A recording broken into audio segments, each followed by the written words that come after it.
otro lujazo de Cadena Máxima y de nuestro programa Máxima Felicidades, poder contar con la presencia en el estudio de la especialista. Mona.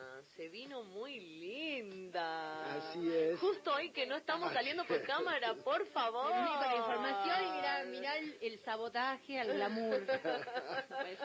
Nos referimos, y ya la están escuchando ustedes, a la especialista en relaciones internacionales, probablemente una de las voces más perseguidas en la provincia de Salta toda vez que ocurre algún evento en la política internacional. Bienvenida, Carolina Romano Burjaile, gracias por estar aquí.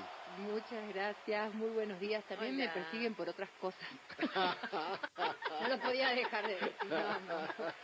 Vamos hoy a aprovechar tu presencia para hacer un ping-pong con 2 o 3 temas y después abocarnos, entiendo, a la situación más grave, acuciante y cercana que está sufriendo nuestro país y nuestra provincia, que es lo que está sucediendo en Bolivia. Pero si querés, antes hacemos un ping-pong. ¿Te animás? Lo que quieran, sí, aquí siempre lista. Muy bien. Siempre tenemos que volver a Trump y a China de alguna manera y entender qué es lo que pasó en esta semana luego de aquella situación en la que de alguna manera chinos y estadounidenses fueron corteses, mantuvieron esta reunión que dio serenidad al planeta, pero que no tuvo ninguna consecuencia directa e inmediata.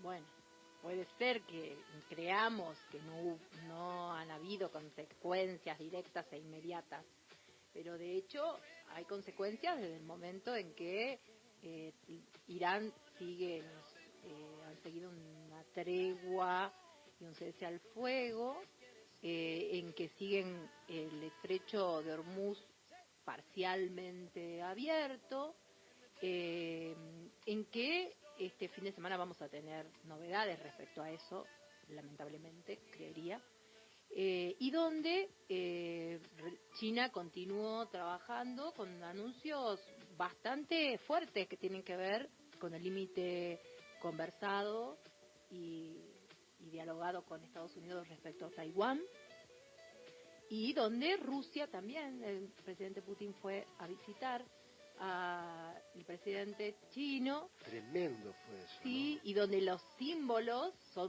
hablaron más que todo lo que podamos entender en los discursos. Contanos, que el otro día nos dejaste fascinados con los cipreses y las escalinatas. Ahora que eso para ir entendiendo las relaciones internacionales. ¿Qué trato le dieron a Putin en China? Y bueno, ya desde la búsqueda en el aeropuerto. ¿Lo recibió Xi Jinping? No, Xi Jinping no, pero lo recibió un funcionario mano derecha de Xi Jinping, no el vicepresidente como hicieron con Trump. El constructor de la política de China y de este liderazgo de Xi Jinping. Entonces eso significa que es como que si lo hubiese recibido Xi Jinping, pero bueno, Xi Jinping no recibe en el aeropuerto porque es hoy el presidente más importante del mundo.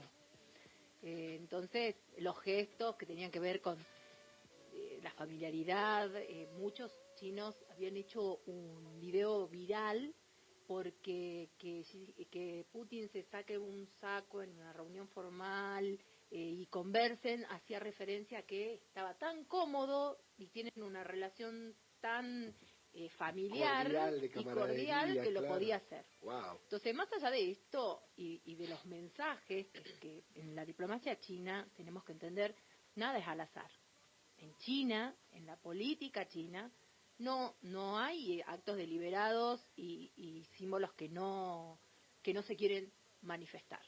Entonces, en este contexto, Xi Jinping lo que está diciendo es que es un socio de Rusia, como lo hizo también con Irán, donde evidentemente lo que están conversando es justamente sobre las tensiones geopolíticas y cómo esto está afectando a la seguridad energética, a la seguridad alimentaria en la región, donde Asia es un espacio hoy de mucha atención, como África lo estamos viendo, ¿no? Porque todo tiene consecuencias. La salida de la OMS, de uno de sus mayores presupuestos, como es Donald Trump, y la salida, y significó que hoy tengamos problemas y brotes de ébola con otras cepas, con otros virus, que la falta de contención en diferentes espacios de salud tan importantes a nivel mundial, que hoy están sufriendo ese recorte presupuestario y esa salida.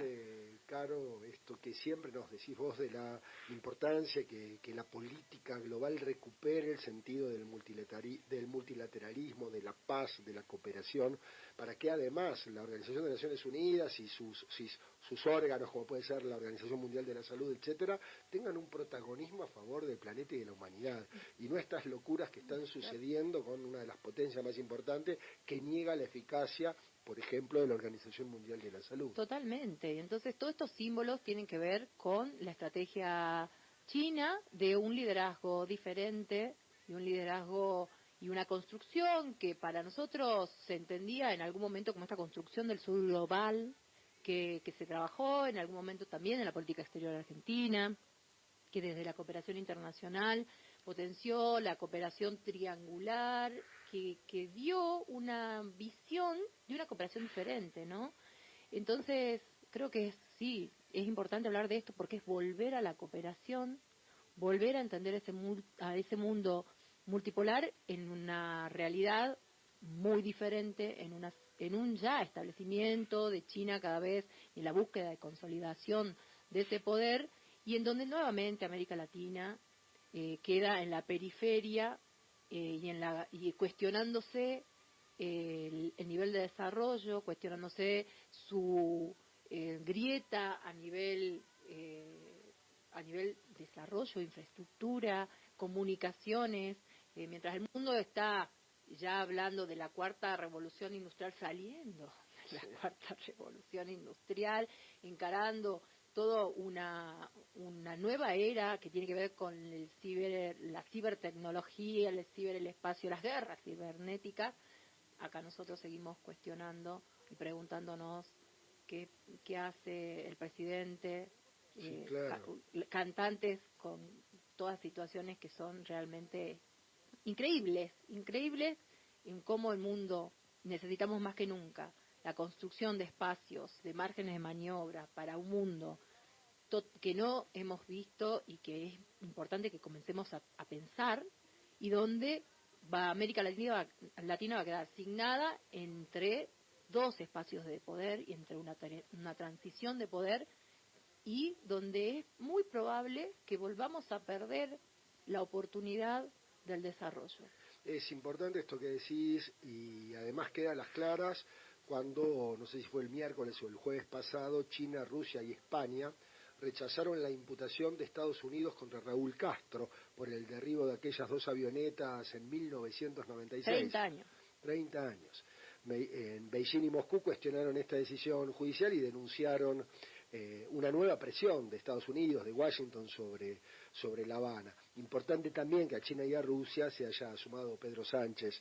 Entonces sí, esto que vos decís con claridad se evidencia también en estos posicionamientos que tienen con relación a América Latina y en particular con Cuba, luego de aquello que también con mucha lucidez nos explicabas la semana pasada de la situación en Venezuela.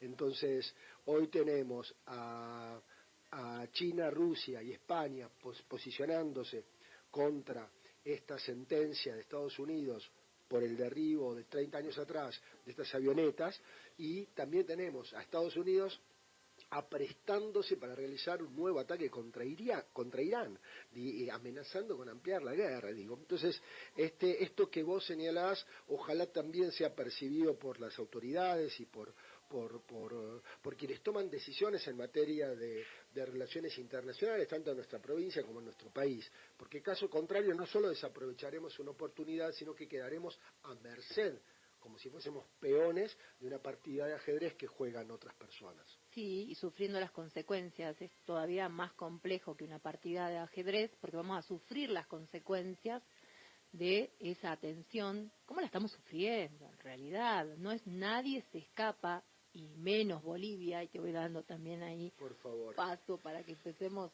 a hablar del tema que nos convoca, porque las tensiones geopolíticas tienen su complejo impacto. Lo vemos también en el bolsillo de los salteños hoy, quien vaya a cargar nafta, sí, lo claro. está sufriendo. al ataque y a la agresión recibida por Irán por parte de Israel y de Estados Unidos, y donde esto afectó el barril de petróleo, que subió a niveles donde hace más de 20 años no subía, y donde todo esto repercute en una cuestión de seguridad en materia de combustibles energética, y afectó a todo el mundo. Sí, recordemos que el barril de petróleo antes del conflicto en Irán, de la invasión a Irán, del ataque, mejor dicho, a Irán por parte de Estados Unidos, de la agresión. Exacto, gracias. Claro. De esta agresión que sufrió Irán a manos de Estados Unidos a Israel, estaba alrededor de los 70, 80 dólares, y ahora se estabilizó por encima de los 100 dólares. Sí. Y las consecuencias, esto que analizamos sábado tras sábado acá, son fundamentales, porque las consecuencias después repercuten sobre la vida de cada salteño y de cada salteña. Ir a cargar nafta hoy está relacionado ese precio, como bien decía Caro, con esta agresión que se inició ya 2 meses atrás aproximadamente, ¿no? Sí, un poco más. Entonces, es esto, las relaciones internacionales no es hablar de eufemismos ni entelequias. Las consecuencias de los procesos sociales, militares, políticos en materia de relaciones internacionales siempre terminan afectando al individuo, a la persona, al sujeto, al ciudadano. Así es, más en este contexto de globalización, en lo que tenemos un concepto dentro de las relaciones internacionales que es lo glocal, entonces lo global con lo local, ese impacto, sí, ¿no? Y donde, como te decía, y Bolivia no está ajena a ese contexto. La situación hoy de Bolivia crítica tiene que ver con diferentes acciones que se fueron encadenando para llegar al momento actual. Y una de esas tiene que ver con la subida del petróleo y la escasez hoy de combustible, porque Bolivia, que ya comenzó con su desabastecimiento antes de que asumiera el actual presidente Paz, tiene una dependencia de diésel del 80%, no, del 60% creo, no, 80%, y de nafta del 60%. Mamma mía. Así, esa es la relación y esa es la situación hoy de gran complejidad, porque, bueno, tiene esa dependencia, y hasta el momento que recibió el gobierno, el presidente Paz, tenía un 20% de inflación, tenía esa dependencia en materia de combustible, y tenía además un déficit fiscal que rondaba entre el 12% aproximadamente. Bueno, él asumió con un eslogan que era muy particular, ¿no? ¿Cuál era? Capitalismo. ¿Qué es lo que podemos esperar para los próximos días de esta situación de inestabilidad compleja en Bolivia? Y lamentablemente la violencia va a seguir, porque se ha llegado los reclamos eran estos, ¿no? Los que te iba diciendo, aumento de inflación, y se ha buscado o se ha ignorado estos reclamos. Entonces ahora los actores principalmente afectados por las medidas quieren la renuncia del presidente. La violencia está en ese contexto, los bloqueos están en ese contexto, y el presidente hasta ahora lo que ha hecho es cambiar su gabinete y proponer un consejo económico social para iniciar el diálogo. No sé si está a tiempo. Wow. Lujazo para nuestra audiencia, lujazo para nosotros, lujazos para Salta, lujazo para todos los que nos escuchan y ven por streaming. Carolina Romano Murjaile, especialista en relaciones internacionales, abordando el tema que hoy más afecta a nuestra provincia, a nuestro país, que es la crisis en Bolivia.